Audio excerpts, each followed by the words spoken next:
ओम नमो भगवते वासुदेवाय। भगवान बृहस्पति देव की पूजा अर्चना के लिए बृहस्पतिवार को व्रत करके बृहस्पतिवार की व्रत कथा सुननी चाहिए।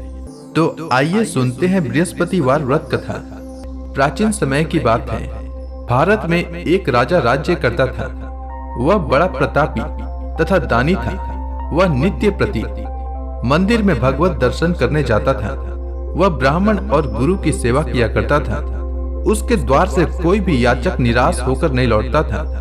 वह प्रत्येक गुरुवार को व्रत रखता एवं पूजन करता था। हर दिन गरीबों की सहायता करता था। परंतु यह सब बातें उसकी रानी को अच्छी नहीं लगती थी। वह न तो व्रत करती और न किसी को एक भी पैसा दान में देती थी। वह राजा से भी ऐसा करने को मना किया करती थी। एक समय की बात है कि राजा शिकार खेलने वन को चले गए। घर पर रानी और दासी थी। उस समय गुरु बृहस्पति साधु का रूप धारण कर राजा के दरवाजे पर भिक्षा मांगने आए। साधु ने रानी से भिक्षा मांगी तो वह कहने लगी, हे साधु महाराज, मैं इस दान और पुण्य से तंग आ गई हूँ। इस कार्य के लिए तो मेरे पति देव ही बहुत हैं। अब आप ऐसी कृपा करें कि सारा धन नष्ट हो जाए तथा मैं आराम से रह सकूं। साधु रूपी बृहस्पति देव ने कहा, हे देवी, तुम बड़ी विचित्र हो। संतान और धन से कोई दुखी नहीं होता है। इसको सभी चाहते हैं। पापी भी पुत्र और धन की इच्छा करता है। अगर तुम्हारे पास धन अधिक है तो भूखे मनुष्यों को भोजन कराओ, प्याऊ लगाओ, ब्राह्मणों को दान दो, धर्मशालाएं बनवाओ, कुआं, तालाब, बावड़ी, बाग, बगीचे आदि का निर्माण कराओ तथा निर्धनों की कुंवारी कन्याओं का विवाह कराओ, साथ ही यज्ञ आदि करो। इस प्रकार के कर्मों से आपके कुल का और आपका नाम परलोक में सार्थक होगा एवं स्वर्ग की प्राप्ति होगी। परंतु रानी साधु की इन बातों से खुश नहीं हुई। उसने कहा, हे साधु महाराज, मुझे ऐसे धन की आवश्यकता नहीं जिसको मैं अन्य लोगों को दान दूं तथा जिसको रखने और संभालने में ही मेरा सारा समय नष्ट हो जाए। साधु ने कहा, हे देवी, यदि तुम्हारी ऐसी ही इच्छा है तो जैसा मैं तुम्हें बताता हूं तुम वैसा ही करना। बृहस्पतिवार के दिन घर को गोबर से लिपना, अपने केसों को पीली मिट्टी से धोना, केसों को धोते समय स्नान करना, राजा से कहना वह हजामत करवाए, भोजन में मांस मदिरा खाना, कपड़ा धोबी के यहाँ धुलने देना। इस प्रकार 7 बृहस्पतिवार करने से तुम्हारा सारा धन नष्ट हो जाएगा। यह कहकर साधु महाराज रूपी बृहस्पति देव अंतर्धान हो गए। रानी ने साधु के कहने के अनुसार 7 बृहस्पतिवार तक वैसा ही करने का विचार किया। साधु के बताए अनुसार कार्य करते हुए केवल 3 बृहस्पतिवार ही बीते थे कि उसकी समस्त धन संपत्ति नष्ट हो गई। भोजन के लिए दोनों समय परिवार तरसने लगा तथा सांसारिक भोगों से दुखी रहने लगा। तब वह राजा रानी से कहने लगा कि हे रानी, तुम यहाँ पर रहो, मैं दूसरे देश को जाता हूँ, क्योंकि यहाँ पर मुझे सभी मनुष्य जानते हैं। इसलिए मैं यहाँ कोई छोटा कार्य नहीं कर सकता। मैं अब प्रदेश जा रहा हूँ, वहाँ कोई काम धंधा करूंगा, शायद हमारे भाग्य बदल जाए। ऐसा कहकर राजा प्रदेश चला गया। वह वहाँ जंगल से लकड़ी काट कर लाता और शहर में बेचता। इस तरह जीवन व्यतीत करने लगा। इधर राजा के बिना रानी और दासियां दुखी रहने लगी। किसी दिन भोजन मिलता और किसी दिन जल पीकर ही रह जाती।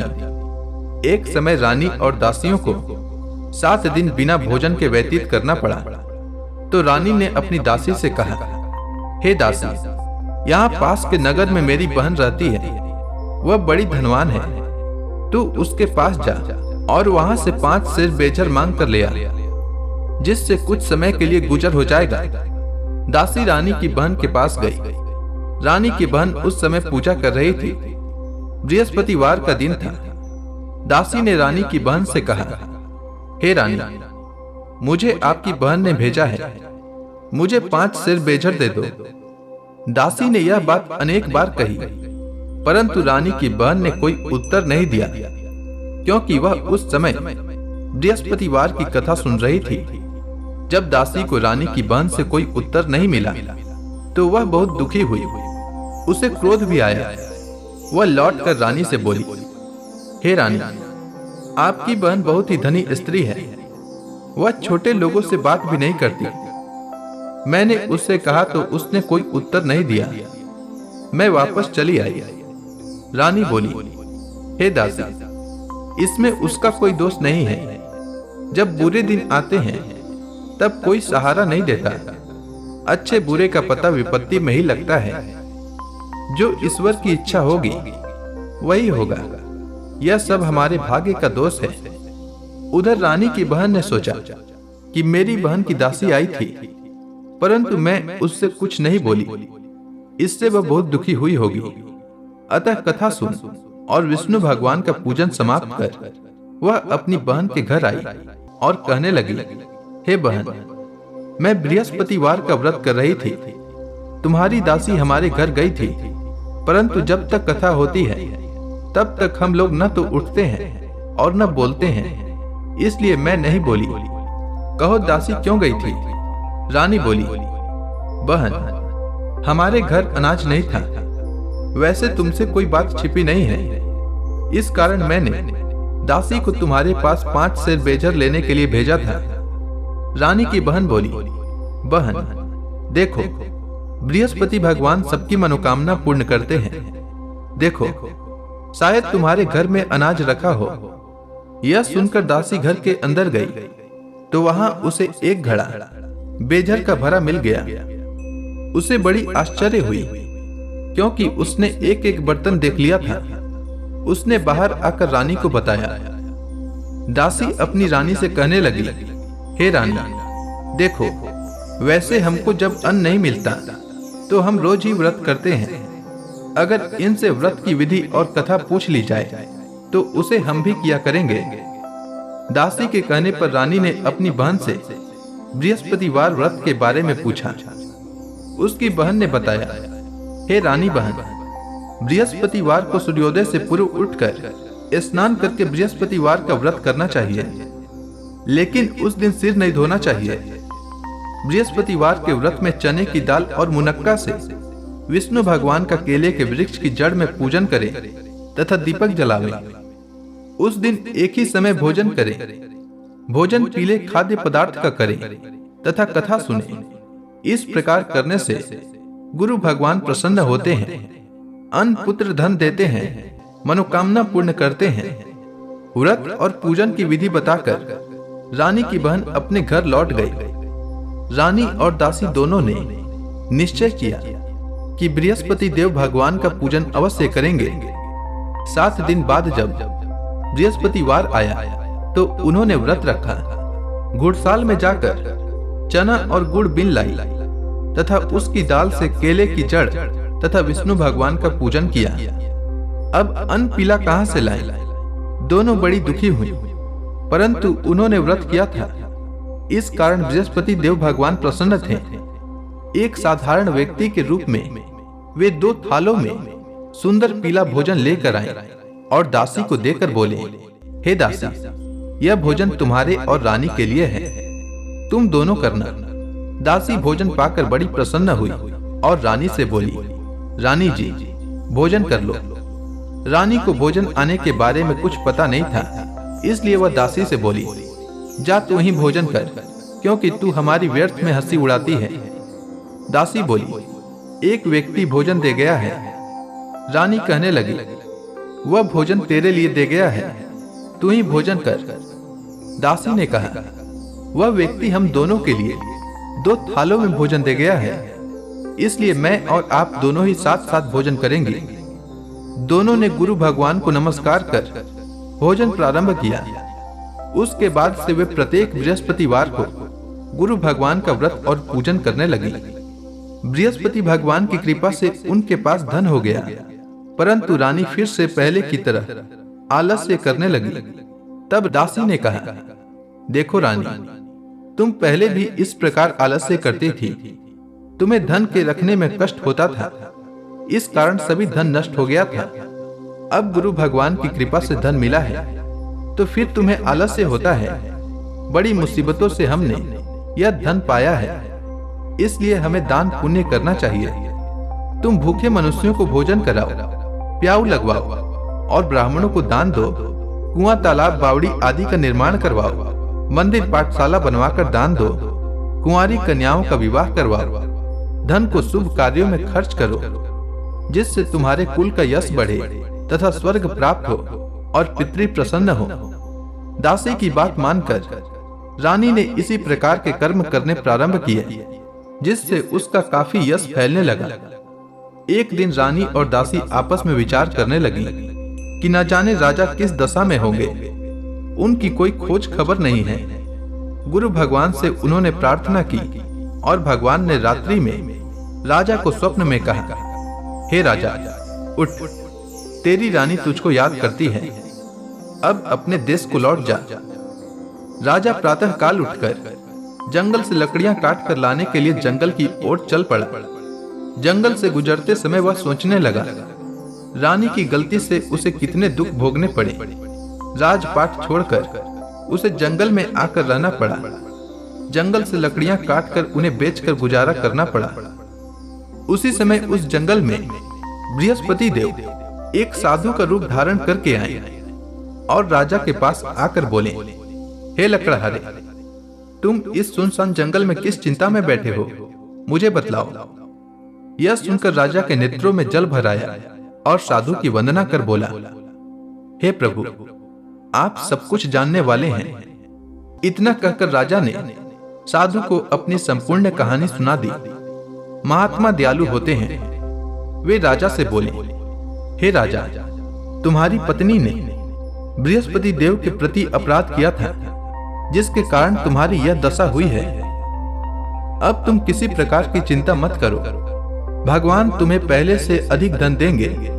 देखो, तुम्हारी पत्नी ने बृहस्पतिवार का व्रत करना प्रारंभ कर दिया है। अब तुम भी बृहस्पतिवार का व्रत करके चने की दाल व गुड़ जल के लोटे में डालकर केले का पूजन करो, फिर कथा कहो या सुनो, भगवान तुम्हारी सब मनोकामनाओं को पूर्ण करेंगे।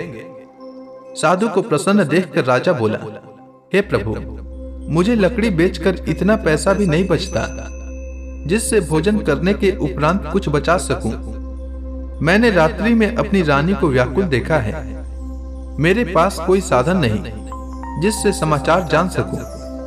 फिर मैं बृहस्पति देव की क्या कहानी कहूं? साधु ने कहा, हे राजा, तुम किसी बात की चिंता मत करो। बृहस्पतिवार के दिन तुम रोजाना की तरह लकड़ियां लेकर शहर में जाओ। तुम्हें रोज से दोगुना धन प्राप्त होगा, जिससे तुम भली भांति भोजन कर लोगे तथा बृहस्पति देव की पूजा का सामान भी आ जाएगा। बृहस्पति देव की कथा इस प्रकार है, तुम ध्यान पूर्वक सुनो।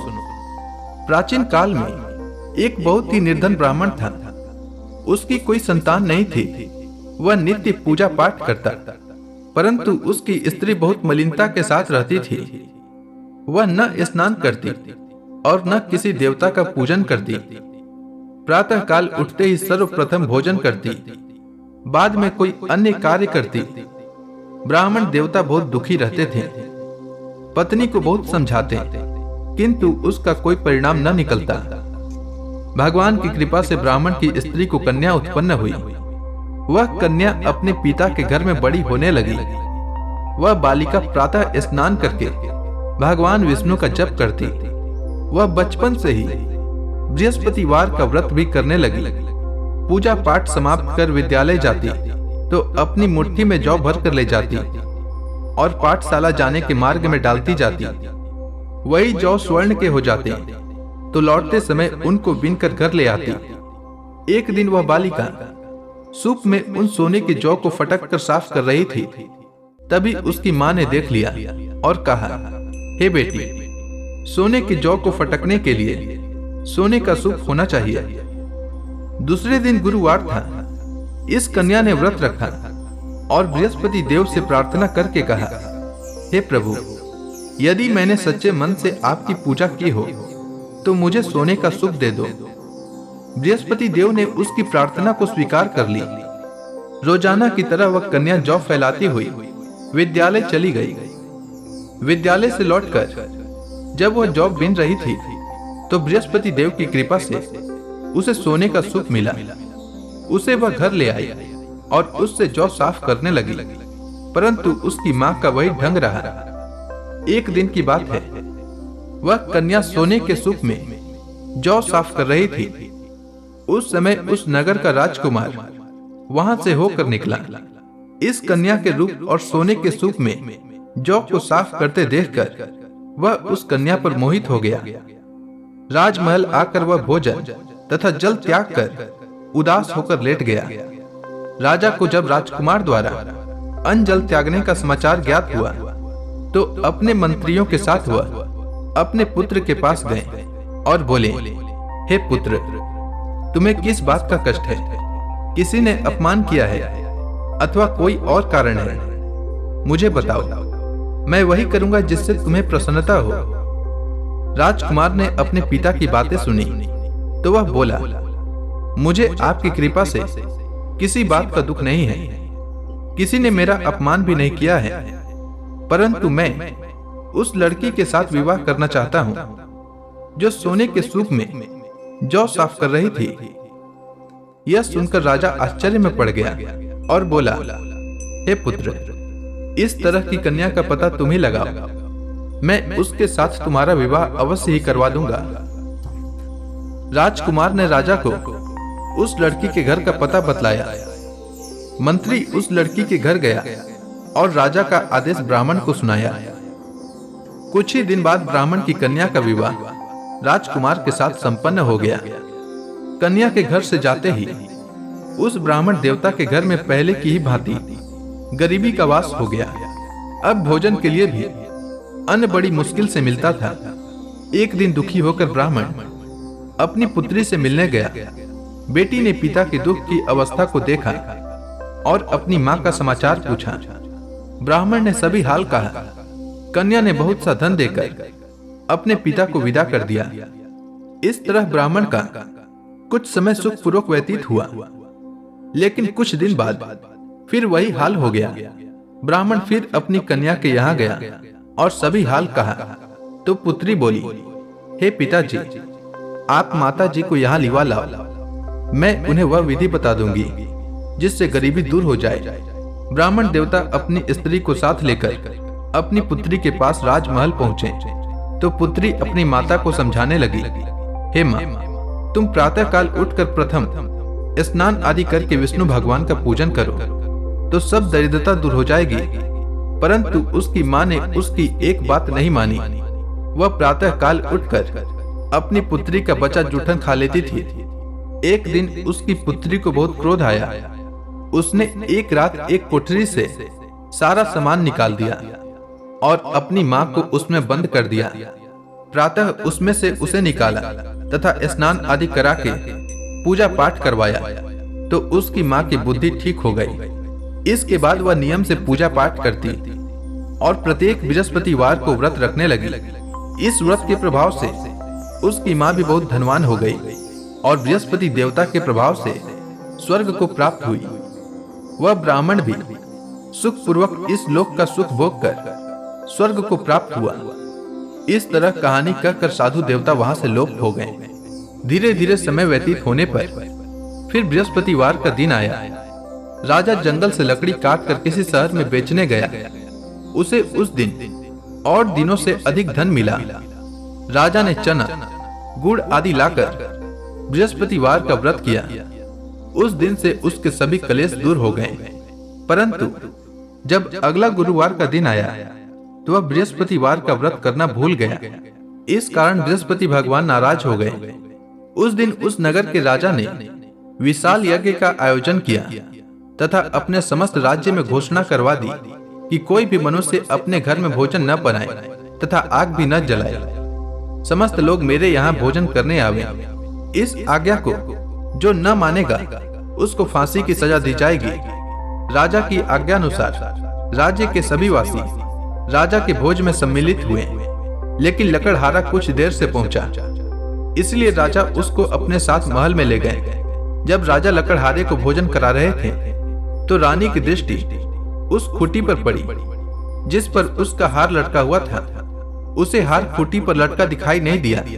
रानी को निश्चय हो गया कि मेरा हार इसी लकड़हारे ने चुरा लिया है। उसी समय सैनिक बुलवाकर उसको जेल में डलवा दिया। जब लकड़हारा जेल खाने में गया तो बहुत दुखी होकर विचार करने लगा कि न जाने कौन से पूर्व जन्म के कर्म से मुझे यह दुख प्राप्त हुआ है, और उसी साधु को याद करने लगा जो जंगल में मिला था। तत्काल बृहस्पति देव साधु के रूप में प्रकट हो गए और उसकी दशा को देखकर कहने लगे, अरे मूर्ख, तूने बृहस्पति देवता की कथा नहीं कही, इसी कारण तुझे दुख प्राप्त हुआ है। अब चिंता मत कर, बृहस्पतिवार के दिन जेल खाने के दरवाजे पर 4 पैसे पड़े मिलेंगे, उनसे तू बृहस्पति देव की पूजा करना तो तेरे सभी कष्ट दूर हो जाएंगे। अगले बृहस्पतिवार को उसे जेल के द्वार पर 4 पैसे मिले। राजा ने पूजा का सामान मंगवाकर कथा कही और प्रसाद बांटा। उसी रात्रि को बृहस्पति देव ने उस नगर के राजा को स्वप्न में कहा, हे राजा, तूने जिस आदमी को जेल खाने में बंद कर दिया है वह निर्दोष है, वह राजा है, उसे छोड़ देना। रानी का हार उसी खुटी पर लटका हुआ है, अगर तू ऐसा नहीं करेगा तो मैं तेरे राज्य को नष्ट कर दूंगा। राजा प्रातः काल उठा और खूंटी पर हार टंगा देखकर लकड़हारे को बुलाकर क्षमा मांगी और राजा के योग्य सुंदर वस्त्र आभूषण भेंट कर उसे विदा किया। गुरुदेव की आज्ञानुसार राजा अपने नगर को चल दिया। राजा जब नगर के निकट पहुंचा तो उसे बड़ा आश्चर्य हुआ।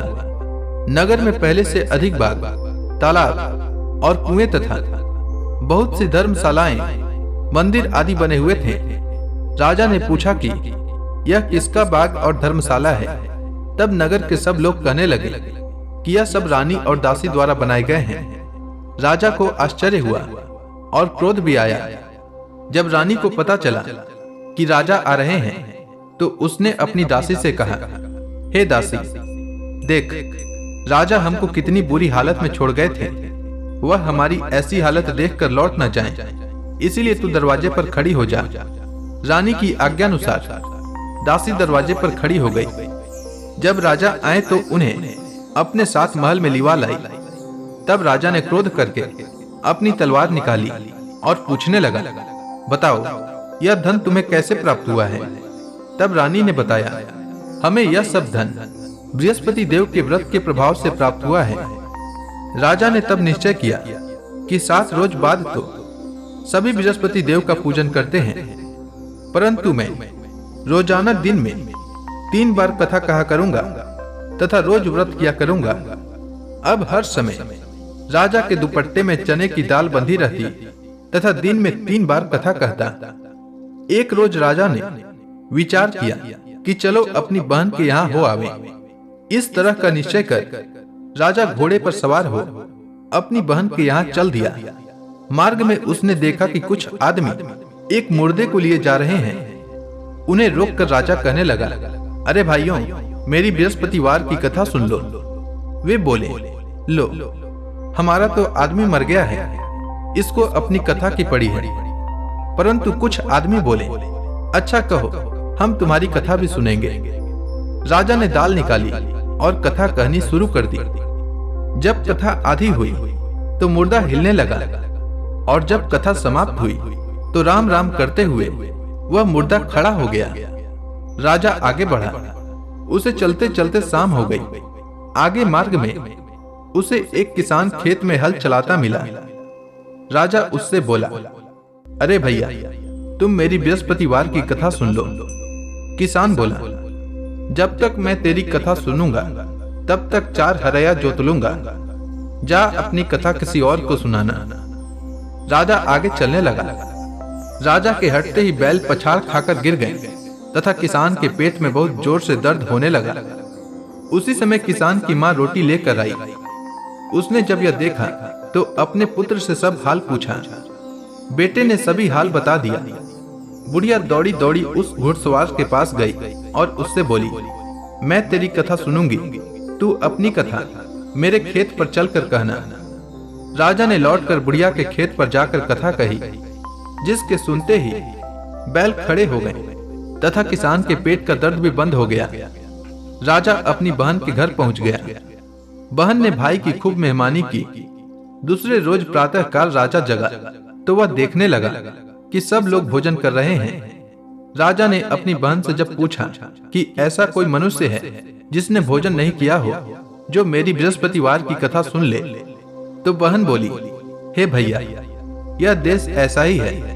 पहले यहाँ के लोग भोजन करते हैं, बाद में अन्य काम करते हैं। अगर पड़ोस में कोई हो तो देख आती हूँ। ऐसा कहकर बहन देखने चली, परंतु उसे कोई भी ऐसा व्यक्ति नहीं मिला जिसने भोजन न किया हो। वह एक कुम्हार के घर गई जिसका लड़का बीमार था। उसे पता चला कि उसके यहाँ 3 दिन से किसी ने भोजन नहीं किया है। रानी ने अपने भाई की कथा सुनने के लिए कुम्हार से कहा। वह तैयार हो गया। राजा ने जाकर बृहस्पतिवार की कथा कही, जिसको सुनकर उसका लड़का ठीक हो गया। अब तो राजा की प्रशंसा होने लगी। एक दिन राजा ने अपनी बहन से कहा, हे बहन, मैं अपने घर जाऊंगा, तुम भी तैयार हो जाओ। राजा की बहन ने अपनी सास से अपने भाई के साथ जाने की आज्ञा मांगी। सास बोली, चली जा, परंतु अपने लड़कों को मत ले जाना, क्योंकि तेरे भाई को कोई संतान नहीं होती है।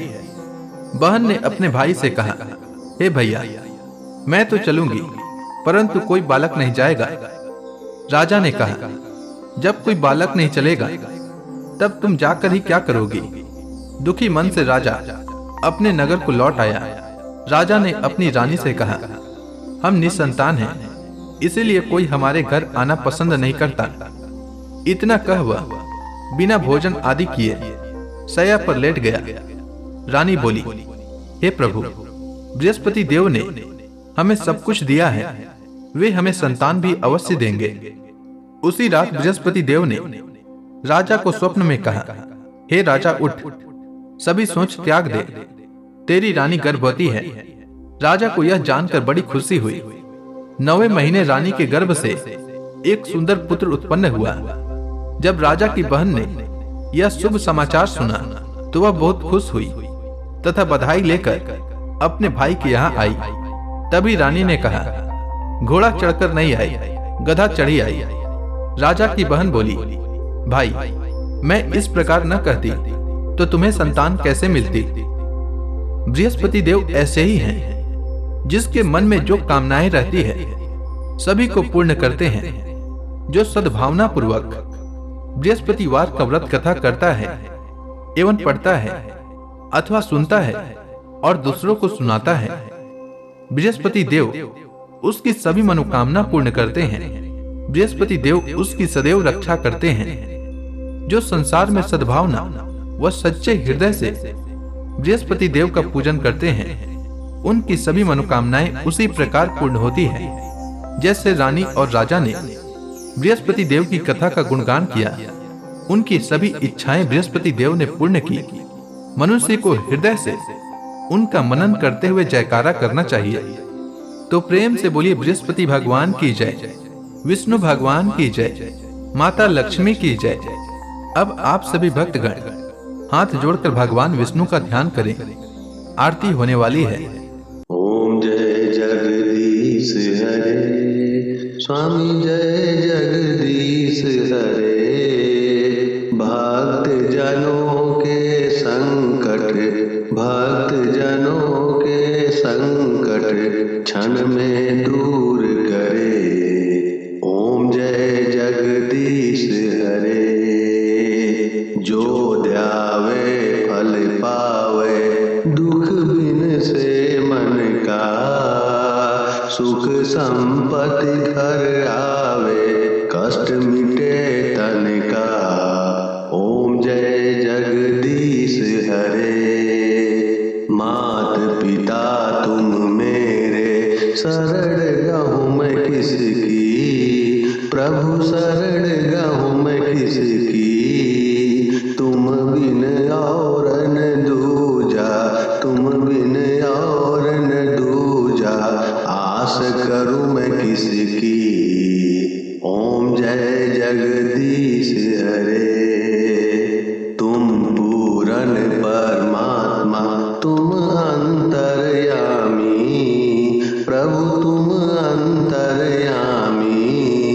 पार ब्रह्म परमेश्वर, तुम सबके स्वामी।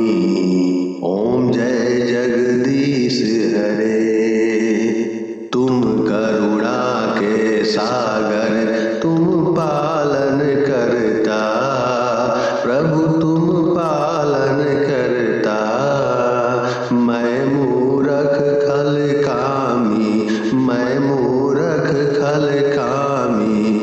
कृपा करो भरता।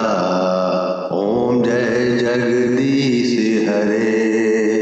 तुम हो एक अगोचर सबके प्राणपति, प्रभु सबके प्राणपति। किस विधि मिलूं दया मैं, किसी विधि मिलूं दया मैं, तुमको मैं कुमति। ओम जय जगदीश हरे। दीन बंधु दुख हरता तुम रक्षक मेरे, प्रभु तुम रक्षक मेरे। अपने हाथ उठाओ, अपने हाथ उठाओ, द्वार पड़ा तेरे। ओम जय जगदीश हरे। विषय विकार मिटाओ, पाप हरो देवा, प्रभु पाप हरो देवा। श्रद्धा भक्ति बढ़ाओ, सनातन की सेवा। ओम जय जगदीश हरे। तन मन धन सब तेरा, स्वामी सब कुछ है तेरा, स्वामी सब कुछ है तेरा। तेरा तुझको अर्पण, तेरा तुझको अर्पण, क्या लागे मेरा। ओम जय जगदीश हरे। प्रेम से बोलिए विष्णु भगवान की जय।